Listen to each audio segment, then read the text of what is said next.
All right, everybody, welcome back to the program. This is Josh with the Political Pulpit. I'm your host, and we're going live just a little bit earlier today because there's some new developments that I think is swirling around online, and we want to get in as soon as possible. And why is this so important to us, you may ask, and why do we keep talking about this? One, I think because mainly everybody wants to know the truth, and two, we've been really good friends with the Turning Point family, and especially the Turning Point faith. And Charlie's mission was that of the gospel, and it was very important to us because that's what he preached. We've even participated in a lot of his Turning Point Faith in Action activities and meetings and the pastoral roundtables that they have at the end of every year. And that's just to say some of the smaller things why we care. One, I think the truth will always prevail, and as the Bible says, will set you free, and that's what we're after. But as you all know, today on the Charlie Kirk Show, they put a little segment together for Candace Owens, finally addressing the things that she is saying. So we're going to leave that up to you all to decide and run through some of that stuff. We don't have a lot of time to go live, but I wanted just to kind of review what was said during the show today on the Charlie Kirk Show. And then, of course, Candace Owens has a fiery response. So we'll get back to that in just a few moments. We pray for love and unity, and that the church would find new zeal and commitment to the mission and purpose of our Lord and Savior, Jesus Christ. You're a liar! You're a liar! Before I formed you in the womb, I knew you. Before you were born, I set you apart.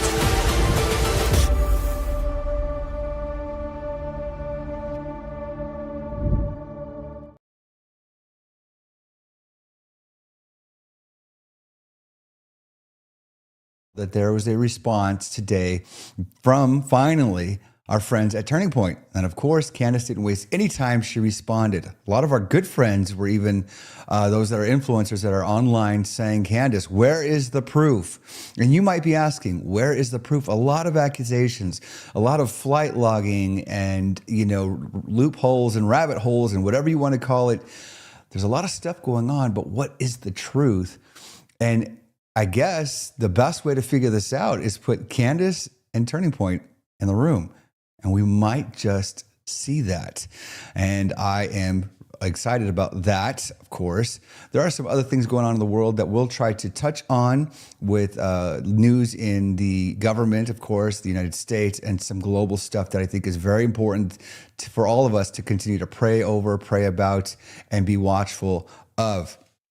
All right, before we continue, let us hit that like, share, follow, and subscribe button wherever you are watching us. Right now, we're live on Facebook.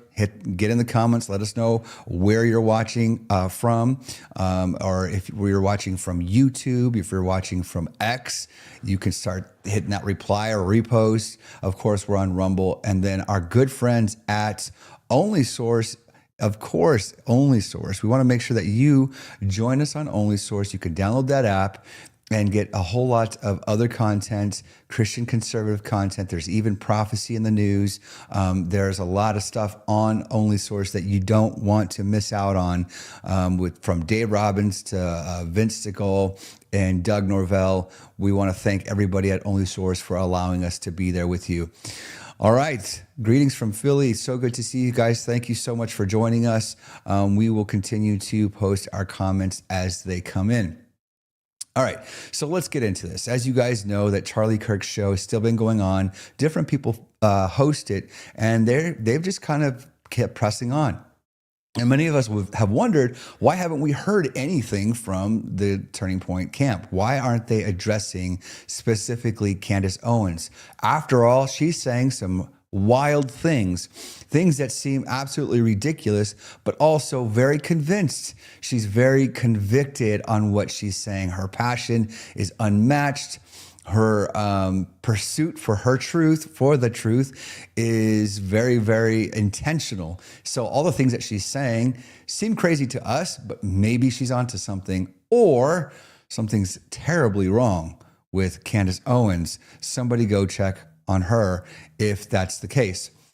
But then you wonder, why isn't Turning Point addressing it? Because we all thought that Charlie Kirk and Candace Owens were good friends, and that she was good friends with the Turning Point family.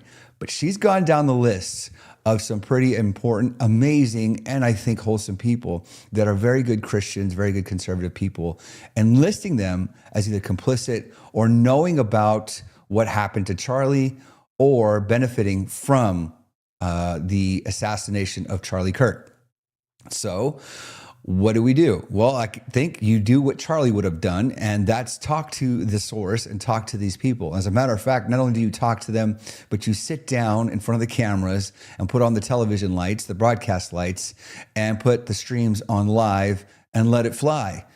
Let's find out. Let Candace Owens look at whoever it is in the face and in reverse.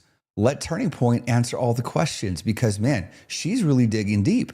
She's going in as deep as you possibly can go. That's even to donor money, tax filings, records, public records. She's gone on and on. Flight logs, Egyptian planes, government vehicles going to a specific location where all the three-letter agencies reside, including her own law firm that she uses, and all these different channels and acts and ways to find the truth. But yet, I'll repeat what a good friend, Graham Allen, who's an amazing patriot, says, Candace, show the proof. And even this last bit of the information where she was saying that there's a hit on herself, there's a hit on Candace from the government of France. That's also a huge claim. And if that's the case, why hasn't the government said anything? Why isn't there anything coming from the top of all office, the anti-terrorism, whatever office that she said she spoke to, the FBI, the CIA? After all, she's had the president call her before. Why aren't there any indications that she's being protected or that it's been noted or that there's an investigation going on?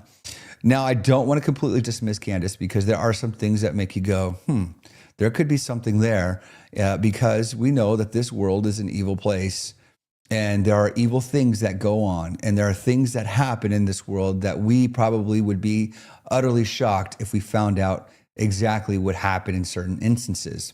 There's the assassination of John F. Kennedy. There's the assassination of Bobby Kennedy Sr. There's assassination of Martin Luther King and Malcolm X. All the different assassinations that have happened. Abe Lincoln. If we knew everything about those, which I don't know that we will ever know all the details and who was behind what, I think we would be shocked. Could we be finding ourselves in the same instance with our good friend Charlie Kirk, who has died a public death, a public execution in the worst possible way? And man, it was horrific. It was tragic. But he went out preaching the gospel.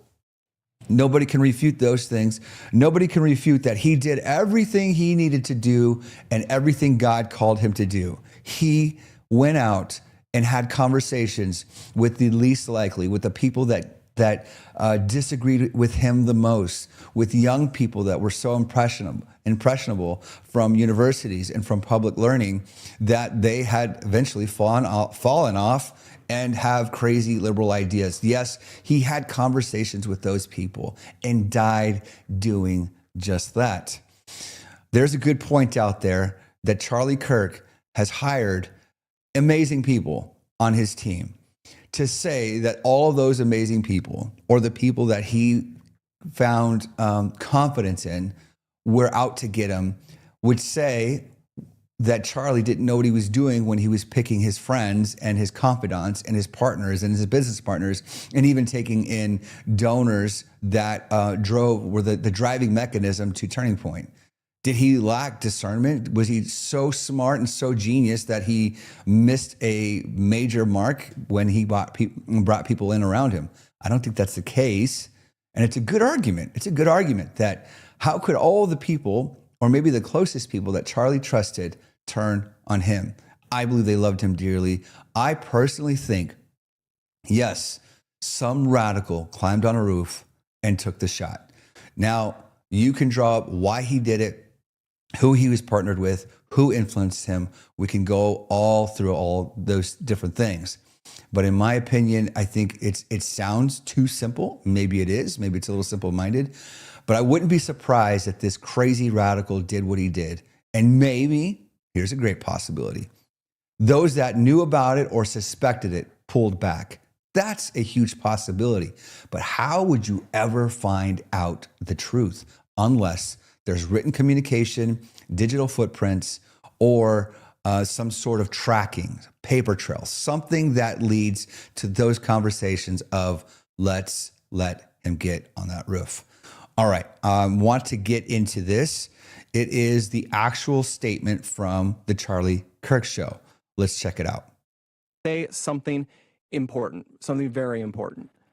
For the past 2.5 months, there is a topic that has flooded our freedom inbox. It has been nonstop on social media, but which we have almost totally avoided on this show. You probably already know what I'm talking about, which shows just how ubiquitous it has been.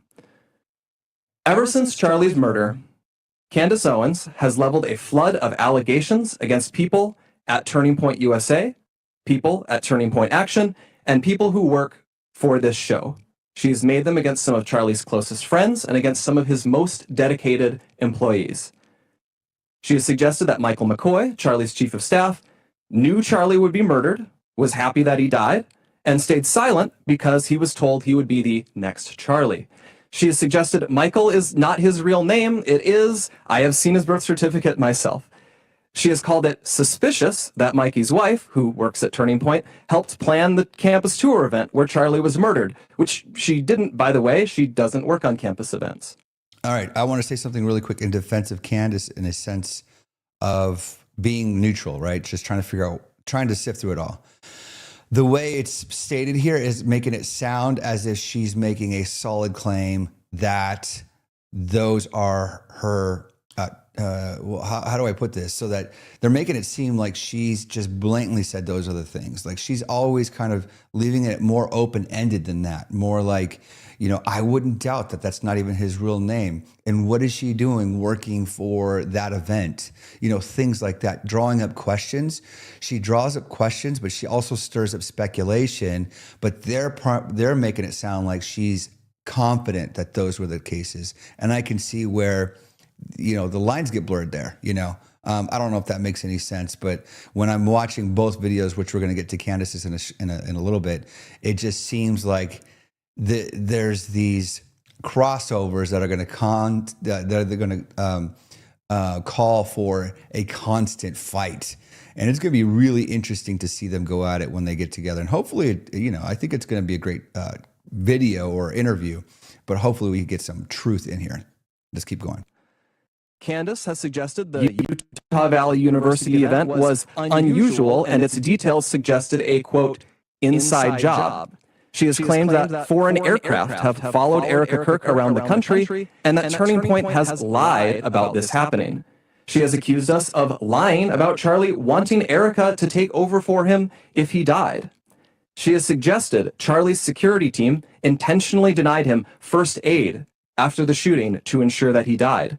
She has raised suspicions about the head of our technical team because he took an SD card out of a camera. She has spread absurd claims that Tyler Boyer, who we just had on the show, sexually abuses male interns. She has suggested that TPUSA faith-affiliated pastors, like theologian Frank Turek, who we'll have on in a moment, and Pastor Rob McCoy, are part of a military, quote, infiltration of Turning Point, either because they are veterans or because they have family members who are. Even if not everyone has been named specifically, though, Candace has effectively tarred everyone here with complicity in Charlie's death by repeatedly saying he was, quote, betrayed by, quote, everyone. She has said Charlie's murder, quote, had to be approved by Charlie's friends, and then suggested those friends might have her murdered too for, quote, knowing the truth. She has made claims of financial impropriety and fraud at Turning Point, adding up into the millions of dollars, which, again, is not true. Charlie made sure the organization was audited by a third party every year. He personally reviewed and he signed off on every expense report, and literally every single bill paid by the organization down to a single United States dollar. We have never missed a 990 deadline. Candace has made other stranger allegations involving French paratroopers in maroon shirts, Egyptian Air Force planes flying out of Provo, Utah, and potential underground assassins traveling through unseen tunnels. At one point in early November, she started wildly throwing suspicion on members of Utah Valley's soccer team for wearing hoodies. I could go on. There is always something new coming up, and none of it ever pans out. Okay, so, when they paint it like that, it does seem wacky. It seems crazy, guys. Some of the accusations of the people wearing purple, the way she does this is she says, isn't it weird that, or why would they do this, or why do they look different, or why are they wearing all the same color? I want to know why. She's asking questions, but they're saying she's implying, terrible things that, that are baseless. And quite honestly, unless you guys have seen the truth, I haven't. I don't really know where she's coming from with a lot of that stuff. It's very curious. It's very interesting of her take. She's very obsessed with this because she's lost her friend. I get it. I understand it. But man, it really raises a lot of problems for Turning Point, especially when you call for all of their donors to ask for a refund. Not only did Charlie work so hard, dedicate his life to this, left a legacy for his family, changed the world or changed this country from, starting with the young people in universities. And, basically he trailblazed, he created a new path for young conservatives, for young Christians to speak out and speak up. And you're going to attack his organization, especially when his wife now is the one running it. That's where I draw the line. And that's where it makes me upset, where it's like, hold on a second. Do you care for his legacy? Do you care for everything that he stood for? And if you did, why would you attack his very organization that he basically died working for? Wearing a freedom shirt, riding along with Turning Point staff members, friends and family, people he trusted, people that he kept close to him, attacking those very people. Now, grieving looks very different for a lot of people, and it can be very difficult for someone like Candace, who's very strong-willed and strong-minded. But when you get into this level of attacks, this level of extremism, you start to look and sound crazy. But let me just back up and say something, because I know there's a lot of Candace Owens freedom fighters, or whatever you guys call yourselves. I'm not really in that camp or either camp. I'm just kind of here doing my thing. She does have some good points and questions that I want answers to myself. So I'm not going to deny she's completely, I'm not going to say she's completely wrong, but there's some things that are just a little bit crazy, and a lot of it's getting wacky now. The last one is she went to Dolly World. Apparently there's some pictures floating around that she was in Dolly World the week that she said she was going to take a break because there was a hit on her. Why would you go to such a public place if France or some government is after you when they can just take you out easily? And those are the things. There's a couple ways to look at this. She's being lied to. Turning Point staff, you all have to find out who are these leakers, who are these sources speaking to Candace Owens personally, and get rid of them because they're betraying Charlie. The true betrayal are those that are saying things and exaggerating and probably causing more drama than needed in this situation, talking to Candace from within. And they're spreading rumors and spreading lies. I believe that there's other people that are outside of the realm of this that are calling, and they're tipsters or sources that we'll never hear or see from. She does cite some of them and so give out some names. But man, you really got to make sure that you're getting some solid information, because I think it can lead you down these crazy rabbit holes. Let's take a look at what she says. She's fired up. She accepts this challenge. I got a few minutes left. She's all in on this and says, let's go. And we're supposed to believe you're doing this because you're his friend? Because you're committed to truth? You sat there and allowed the very people who pressured Charlie towards the end of his life to try to claim his whole legacy, and you're pretending we are the ones that are immoral? You're upset because you got caught lying. You're upset because you got caught with your pants down, but you cannot blame me for that, okay? These were your own errors. These were your own lies. And I was not going for a single second to let up on the pressure. In fact, I have been so strategic that I have been holding on to certain information, hoping that you would acquiesce to have a public conversation, because I want to look you in the eye and I want to challenge you to lie to me, because I care deeply about what happened to Charlie on that day. I don't think we're getting the truth. And I do believe that because you are not forthcoming about the information that you have about Charlie texting you guys and saying that he thought he was going to be assassinated that very next day.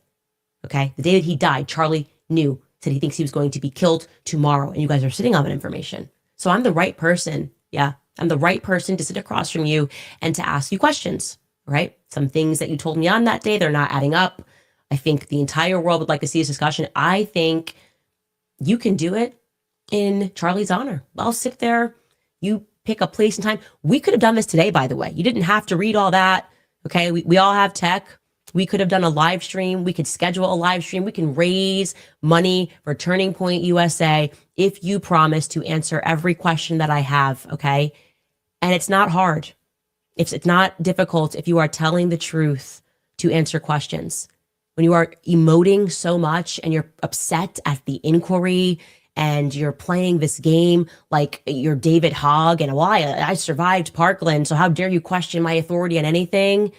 Not a good long-term strategy. It's not going to be effective long-term. And I think you're learning that lesson because 3 months on, with the entire mainstream media on your side and attacking me, which you guys didn't even stand up for me when you knew they were lying about me, you stayed mum.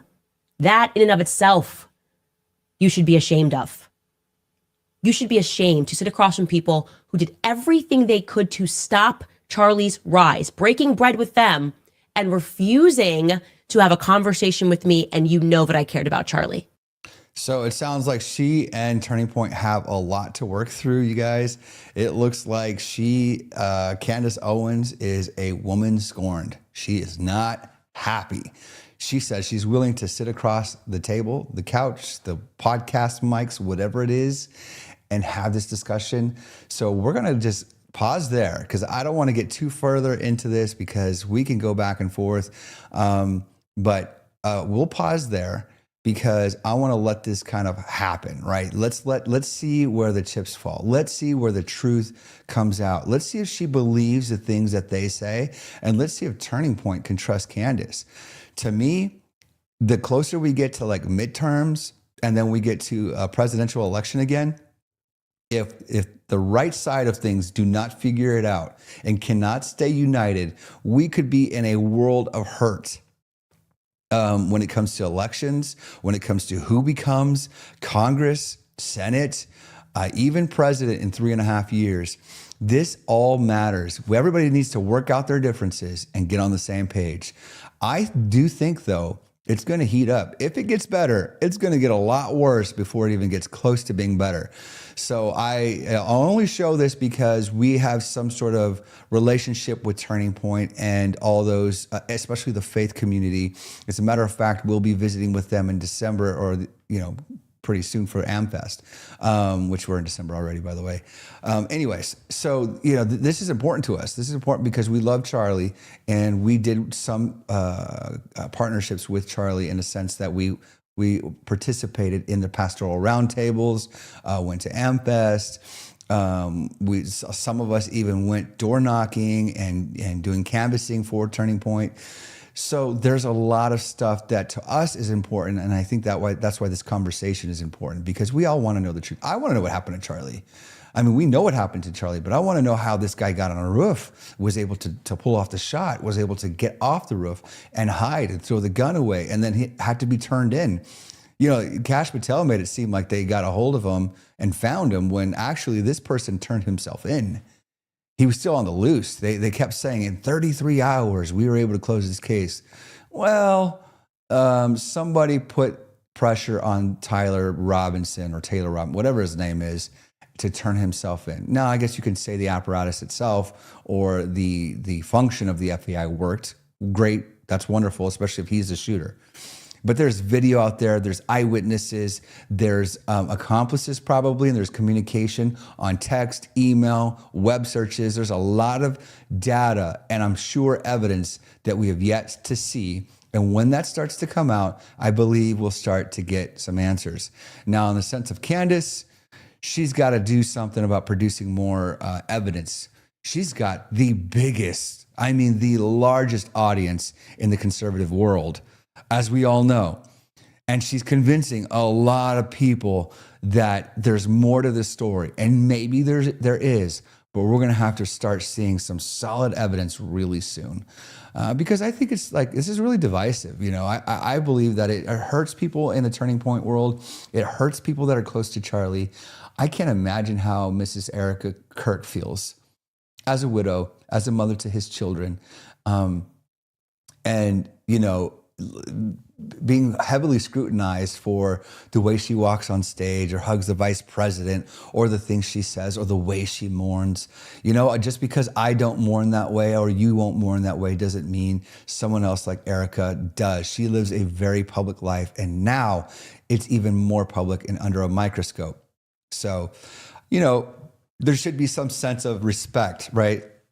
To me, some sense of like, let's just kind of honor Charlie's legacy, let the judicial system work its way through, and hopefully righteousness will prevail, and hopefully truth does come out.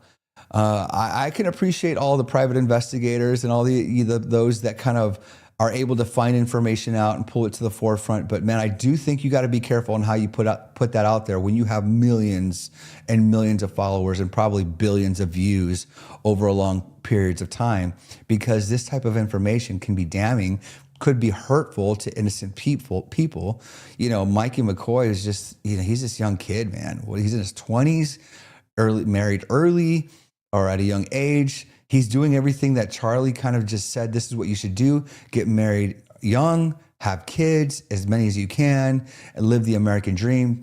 And you're going after some people that are basically an apprentice or an understudy or, someone who's being trained and mentored by Charlie, who loved Charlie, who experienced his death, the tragedy right there in front of his face, and going after the way he walks away and how he's on the phone and how he responds to all of this stuff. From what we get out of Turning Point and the people at Turning Point that know the situation very close, he was awesome in a sense that he made sure that things got done very quickly and efficiently, because that's what he's good at. And I believe that's why God put him there. So, and then, Candace is starting to attack pastors and Pastor John, I cannot say his last name, but he was the one that was fighting against all the nasty books that go into public libraries for schools.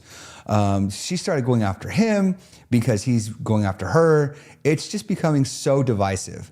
So how do we lock in, as they say, and make sure that we're not being so divisive? Yes, somebody told me in the comments not too long ago, this is called asking questions. Yeah, I believe we should ask all the right questions. We should make sure that we ask questions to find out the truth. So important. I don't deny that one bit. But when you have such a voice, when you have such an influence, and you're going so hard at everything that Charlie Kirk built because you think there's another truth out there, I just think it does more harm than good. But hey, we're in America, and for once, freedom of speech has been there and available for all of us, because by now, a lot of us would have been deplatformed. A lot of things can't be said. We still have to be careful, but there's a lot more freedoms than we used to have, especially 4 years ago when we were getting shut down during the pandemic. We had Facebook, Meta, even TikTok still has some deplatforming stuff, YouTube especially. We have some of our conservative friends that are coming back, and they are ready to rock and roll. We got our good friend, Jerome Davison, who is back on YouTube after getting his account shut down and deplatformed and demonetized. Now he's back. So we have made good strides in the right direction. And it's made opportunities for someone like Candace to make a fortune off of her videos in this conversation. Let's be honest. #1 podcaster on Charlie Kirk's name. Top conservative voice right now on what's happened to Charlie Kirk and her attacks on TPUSA. So there's no doubts about that, right? You know that's happening. You know that is actually that's a fact. She is banking on her views, her monetization, and this conversation. So there is a benefit to keep this going. Let's just say that much. And, you know, kudos to Turning Point. They just try to move on and do what they do best, right? There's work to be done. I know this for a fact.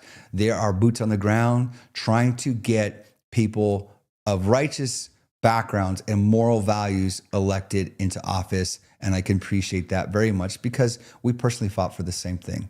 And we're hoping to open our doors again for public roundtables at our church for public communications and conversations with people that are trying to gain office, whether it be the state house or the governor or Senate seats or congressional seats, all the way up. We've even had the vice president come through our building. So it doesn't stop there. And we're going to just keep going. That's our fight. That's our commission. And we will always fight for truth. We will always fight for righteousness. And we will continue to fight for the gospel like Charlie Kirk did. All right, everybody. I want to thank you guys for joining us on this very short podcast. We're going to do a longer show tomorrow on the news, on what's happening with Candace and Turning Point USA. And we're going to continue to honor Charlie, but we're going to continue to preach the gospel because that's what's important. The gospel of Jesus Christ, the one who came to take the sins of this world so that you and I can be free. And so if he fought for you and I, we will fight for him and righteousness. You might say it's hard to, have good in our government. Well, that's true, but we will always fight for the better good of our country, this nation, and the gospel. Thank you so much, everybody, for joining us. We will talk to you soon. God bless.